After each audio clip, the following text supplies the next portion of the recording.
প্রিয় দর্শক, এই ভিডিওতে স্বাগতম। একটা প্রচলিত প্রবাদ আছে যে স্বাধীনতা অর্জনের চেয়ে স্বাধীনতা রক্ষা করা কঠিন।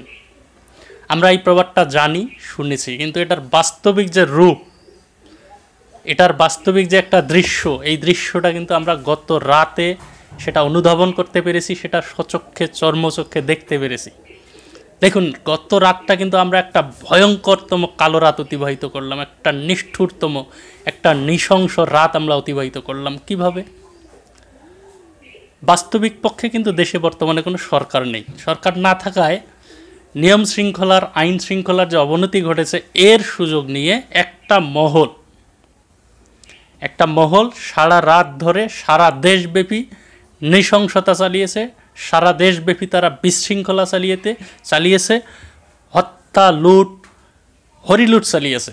বিষয়টাকে আমরা যদি ব্যাখ্যা করতে চাই তাহলে বেশ কিছু বিষয় কিন্তু সামনে চলে আসে। প্রথমত, হিন্দু মুসলমান দাঙ্গা লাগার একটা সম্ভাবনা সৃষ্টি হয়েছিল। আমার কথা হলো, এটা সৃষ্টি হবে কেন? এই যে ছাত্র আন্দোলন, বৈষম্য বিরোধী ছাত্র আন্দোলন আমরা নাম দিয়েছি, এবং এই আন্দোলনের পক্ষে সমাজের, রাষ্ট্রের প্রতিটা মানুষই ছিল।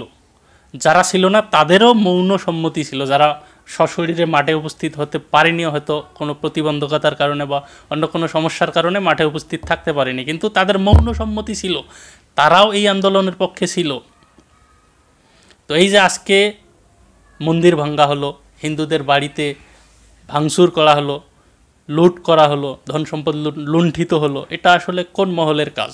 আমাদের সাধারণ ছাত্ররা, যাদেরকে আমরা কোমলমতি বলি, যাদেরকে আমরা বর্তমানে হিরো অব দ্য স্টেট বলি, এবং আজকের এই বৈষম্যযুক্ত বাংলাদেশ থেকে বৈষম্য নিরোধ করার জন্য, বৈষম্য দূরীকরণ করার জন্য তাদের যে আন্দোলন, আমরা সেই আন্দোলনে আমরা সর্বতোভাবে আমরা সমর্থন জানিয়েছি।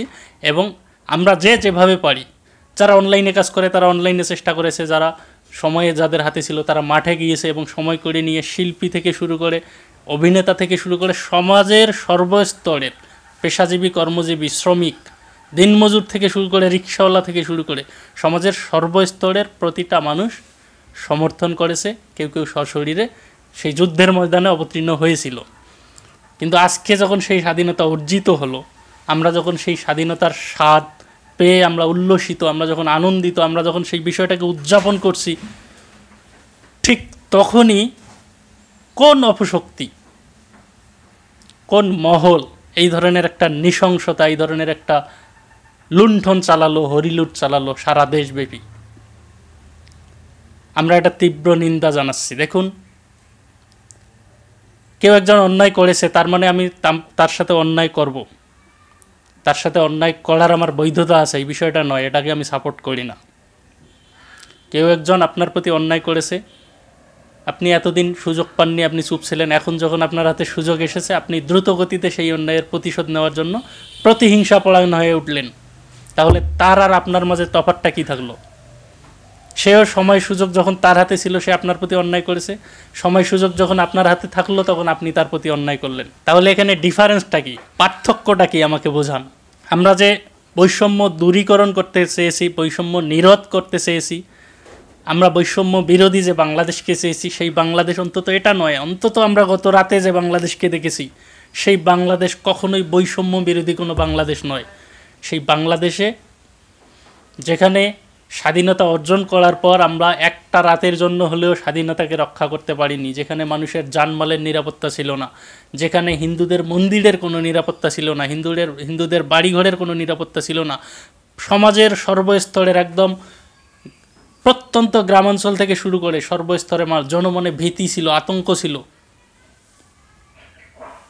জনমনে ভীতি থাকবে কেন ভাই? তারাও তো আপনাদের বিজয়ের সাথে তারাও তো সামিল ছিল, তাই না?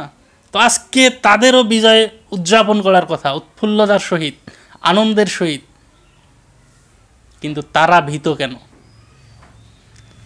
তাদের জানমালের এত ক্ষতি হলো কেন? তাদের মন্দির ভাঙ্গা হলো কেন? তাদের বাড়িতে হামলা করা হলো কেন? তাদের বাড়িতে হরিলুট চালানো হলো কেন? বিষয়টাকে একটু গভীরভাবে চিন্তা করলে আসলে আমরা যে স্বাধীনতা অর্জন করার জন্য এত প্রাণ বিসর্জন দিলাম, এত ত্যাগ করলাম, এত আন্দোলন সংগ্রাম করলাম, অস্ত্রের মুখে আমাদের বুক চিতিয়ে দাঁড়ালাম, সেই স্বাধীনতাটা কি অর্জিত হলো? আমি আশা করছি এই পরিবেশ থাকবে না। আমি আশা করছি খুব দ্রুত গতিতে রাষ্ট্রে আইন শৃঙ্খলা ফিরে আসবে, মানুষ শৃঙ্খলিত হবে, মানুষ ধৈর্য ধারণ করবে।